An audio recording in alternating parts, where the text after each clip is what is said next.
Hace poco mi novia se enganchó con Heated Rivalry, no sé si por el drama, por los jugadores o simplemente por los protagonistas. El tema es que yo no tenía idea del hockey sobre hielo, así que me puse a investigar y me di cuenta de que lo único que sabía era por el videojuego de la NHL. Quédate porque esta vez en Deportes de ayer y hoy vamos a conocer la historia del hockey sobre hielo. Los deportes con palo y pelota existen desde hace siglos, por lo que es imposible señalar un único origen del hockey. Sí sabemos que el hockey sobre hielo moderno nace en Canadá, pero está claramente influenciado por tradiciones europeas previas, como el hockey inglés, el bandy, el shinty escocés, jugado con un palo curvo y una bola de cuero, y el hurling irlandés, muy dinámico y físico. También hay evidencia de juegos similares practicados sobre hielo. Por ejemplo, un grabado inglés de 1797 muestra a una persona patinando y jugando con un palo sobre el río Támesis congelado. Además, en territorio canadiense, el pueblo originario Mi'kmaq practicaba un juego sobre hielo con palos y pelotas llamado Ochman Kunutuk, que muchos historiadores consideran una influencia importante en la evolución del hockey, especialmente en la región de Halifax. Esto refuerza la idea de que el hockey no apareció de la nada en Montreal, sino que fue el resultado de varias tradiciones que convergieron en Canadá. El hito más aceptado por la mayoría de los historiadores ocurrió el 3 de marzo de 1875 en Montreal, en el Victoria Skating Rink. Se enfrentaron 9 jugadores por equipo, principalmente estudiantes de la Universidad McGill. En lugar de una pelota usaron un disco de madera y los arcos medían aproximadamente 2,4 metros de ancho. Los espectadores quedaron impactados por la velocidad y la dureza física del juego, características que terminarían definiendo el hockey sobre hielo. Algunos historiadores señalan que pudo haber partidos organizados antes, incluso entre colonos y jugadores Mi'kmaq en la región de Montreal y Halifax. Pero el encuentro de 1875 es el más documentado y por eso suele tomarse como el primer partido oficial del hockey moderno. En los años siguientes el hockey empezó a organizarse con más formalidad en Montreal. En 1876, el diario Die Gazette ¡Ulala, señor Francis! ¿Y cómo? publicó 12 reglas oficiales basadas en el hockey tradicional inglés, pero adaptadas al hielo. En 1877 se fundó el McGill University Hockey Club, considerado el primer club formal de hockey sobre hielo, y en 1880 el formato cambió de 9 a 7 jugadores por equipo, una modificación clave que dio más fluidez al juego, y este número años más tarde se reduciría a 6. En 1883 se disputó lo que muchos llamaron el primer campeonato mundial, con muchas comillas, durante el Carnaval de Invierno de Montreal ganado por McGill. Más que un verdadero mundial, fue una señal de que el hockey ya era un deporte organizado y competitivo. En 1888 el gobernador general de Canadá, Lord Stanley de Preston, asistió a un torneo en Montreal y quedó fascinado con el deporte. Así que decidió comprar un trofeo de plata para premiar al mejor equipo de Canadá, la Dominion Hockey Challenge Cup, que con el tiempo pasaría a llamarse simplemente Copa Stanley. El primer campeón fue el Montreal Hockey Club de la Liga AHC. Este momento es fundamental porque a partir de acá la Copa Stanley se convirtió en el gran objetivo del hockey canadiense y décadas después del hockey profesional mundial. Te dejo dos curiosidades más. Su hijo Arthur Stanley ayudó a organizar el hockey en Ontario y su hija Isobel Stanley fue una de las primeras mujeres en jugar hockey sobre hielo. Mientras el hockey crecía en Canadá, también comenzó a expandirse internacionalmente. En Estados Unidos, el empresario Malcolm Greene es considerado el padre del hockey estadounidense. Organizó equipos con estudiantes de universidades como Yale y Harvard y financió giras por Canadá para difundir el deporte. En Europa el hockey sobre hielo comenzó a ganar popularidad a principios del siglo XX. En 1903 se creó la Liga Internacional de Hockey sur Glace, que luego sería la actual Federación Internacional de Hockey sobre Hielo, o la IIHF. En 1910 se realizó la primera competición internacional europea, ganada por Gran Bretaña, y el deporte recibió un gran impulso cuando fue incluido en los Juegos Olímpicos. Con el crecimiento del hockey, los mejores jugadores comenzaron a recibir pagos y el deporte pasó gradualmente del amateurismo al profesionalismo. A comienzos del siglo XX surgieron varias ligas en Canadá. Algunas duraron muy poco, pero lo importante es entender la tendencia. Más dinero, más organización y equipos cada vez más competitivos. En este proceso aparecieron ligas como la ECAHA y finalmente en 1910 la National Hockey Association, que sería un paso decisivo en el camino hacia la gran liga profesional que conocemos hoy. Y de esa evolución entre copas, ligas que nacen y desaparecen y jugadores cada vez más profesionales, surgiría una liga que transformaría el hockey para siempre, la NHL.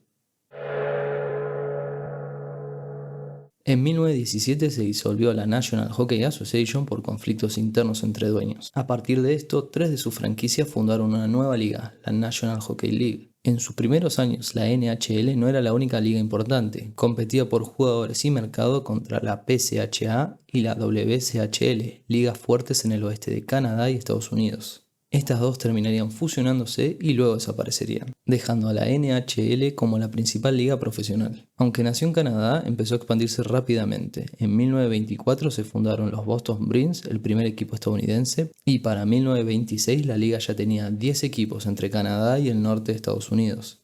Pero la Gran Depresión y la Segunda Guerra Mundial golpearon fuerte al hockey. Muchas franquicias desaparecieron y la liga se redujo a solo 6 equipos conocidos como los Original Six. ¡Con mis amigos tengo la original! En 1967 la NHL se expandió con 6 equipos nuevos, pasando de 6 a 12 franquicias, y ahí la liga se dividió en 2 conferencias, este con los equipos originales y oeste con los nuevos equipos. En los años 70 apareció una rival seria, la World Hockey Association. Esta liga fue clave porque pagaba mejores salarios, permitía que jugadores menores de 20 años fueran profesionales y abrió la puerta a más jugadores europeos. Finalmente la WHA enfrentó problemas económicos y legales y en 1979 dejó de existir. 4 de sus equipos fueron absorbidos por la NHL, que pasó a tener 21 franquicias, y en 1991 se sumaron los San Jose Sharks, así llegando a 22. Hoy, tras varias rondas de expansión, especialmente en Estados Unidos, la NHL cuenta con 32 franquicias en total. Aclaro lo de franquicias. A diferencia del fútbol europeo o sudamericano, donde los clubes pueden ascender o descender según su rendimiento, la NHL funciona como una liga cerrada de propietarios. Cada equipo compra su lugar en la competencia y solo se puede ingresar pagando un fangote de guita y siendo aprobado por los demás dueños. Por eso, cuando decimos que la NHL tiene 32 franquicias, hablamos de 32 organizaciones empresariales con un lugar fijo en la liga, no de clubes que pueden bajar de categoría. A lo largo de más de un siglo de historia, la NHL atravesó momentos que marcaron la historia del deporte. Te cuento algunos que me llamaron la atención. Entre 1944 y 1945, Maurice Rocket Richards se convirtió en el primer jugador en marcar 50 goles en 50 partidos, con los Montreal Canadiens, un hito histórico. Años después, en 1955, fue suspendido por golpear a un árbitro, lo que desató disturbios en Montreal y evidenció tensiones sociales y culturales en Canadá. Con la caída del muro de Berlín en 1989, los jugadores de la Unión Soviética pudieron llegar a la NHL, elevando enormemente el nivel competitivo de la liga. La temporada de 2004-2005 fue cancelada por completo por un conflicto entre la liga y el sindicato de jugadores por los salarios. Y en 2019-2020 la pandemia del COVID-19 obligó a terminar la liga con un formato especial de playoff sin público. En cuanto a los jugadores, Wayne Gretzky es considerado el mejor de la historia. Tiene más de 40 récords, fue MVP 9 veces y ganó 4 copas Stanley con los Edmonton Oilers. Aunque la NHL es la liga más importante del mundo, vale la pena mencionar rápidamente otras ligas muy relevantes en Europa, como la KHL de Rusia y Europa del Este, la SHL de Suecia y la Liga con 2 I de Finlandia. La NHL también se diferencia por su estilo, más contacto físico, finales sin empate y reglas pensadas para el espectáculo. Para evitar los empates, hoy en día se juega una larga de 5 minutos en un formato 3 contra 3 y si nadie hace punto, el partido se define por shootout, un duelo mano a mano entre un jugador y el arquero, similar a unos penales. Algo que siempre me llamó la atención es que en la NHL se permiten las peleas, pero bajo unas reglas claras. Solo pueden ser de 1 contra 1, no se puede usar los palos y los árbitros intervienen cuando uno cae. Es parte de la cultura del hockey norteamericano, aunque cada vez está más regulado. Mientras la NHL crecía como la liga más poderosa del mundo, el hockey sobre hielo también empezaba a brillar en el escenario más grande del deporte, los Juegos Olímpicos. Si te está gustando este recorrido por la historia del hockey, puedes dejar un like y suscribirte al canal si todavía no lo hiciste. Con tu apoyo podemos seguir contando historias de distintos deportes.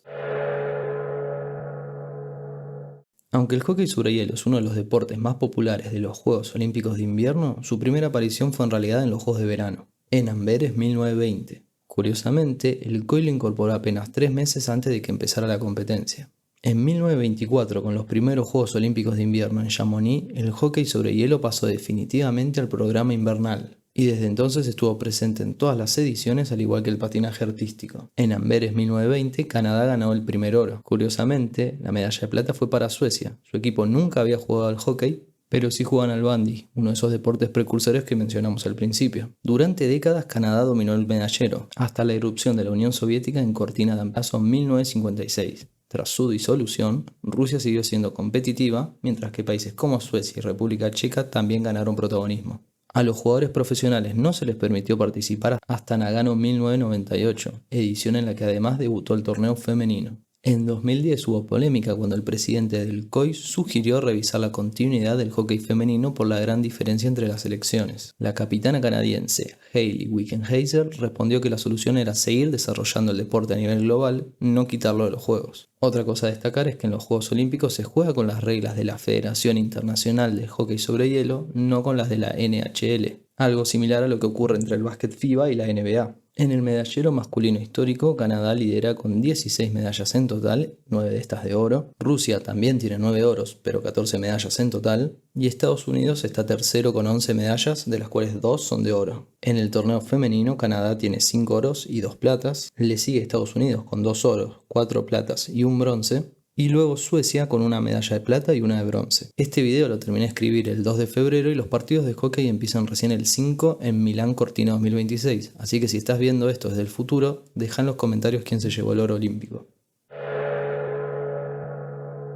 Como ya dije, este video nació porque mi novia se enganchó con Heated Rivalry. Vale la pena aclarar cuánto hay de ficción y cuánto de realidad en la serie. En el universo de Heated Rivalry, los protagonistas juegan en una liga ficticia llamada Major League Hockey, que funciona como un equivalente de la NHL en la historia. Shane Hollander, uno de los protagonistas, es capitán de los Montreal Metros, un equipo inspirado claramente en los Montreal Canadiens, uno de los clubes más históricos del hockey mundial. En la vida real, los Canadiens juegan en el Centre Bell, fueron fundados en 1909 con el nombre Le Club de Hockey Canadien y son el club de hockey sobre hielo profesional más antiguo del mundo. Además, son la franquicia más ganadora de la NHL con 24 copas Stanley, múltiples títulos de conferencia y de división. El otro protagonista, Ilya Rosanov, juega para los Boston Raiders, un equipo ficticio inspirado en los Boston Bruins. Esta franquicia tiene su sede en Boston, Massachusetts y juegan en el TD Garden desde 1995 y compiten en la división Atlántico de la Conferencia Este. También fueron parte de los Original Six y han ganado 6 copas Stanley. En la vida real, Montreal y Boston son rivales históricos, lo que en Argentina llamaríamos un clásico, y hasta ahora los Canadiens han ganado todas las finales en las que se enfrentaron a los Bruins. Para nosotros que crecimos con el fútbol, el básquet o el boxeo, el hockey sobre hielo puede parecer extraño o distante, pero detrás de este deporte hay más de 100 años de historia, rivalidades y cultura. Si este video te sirvió para conocerlo un poco mejor, entonces misión cumplida.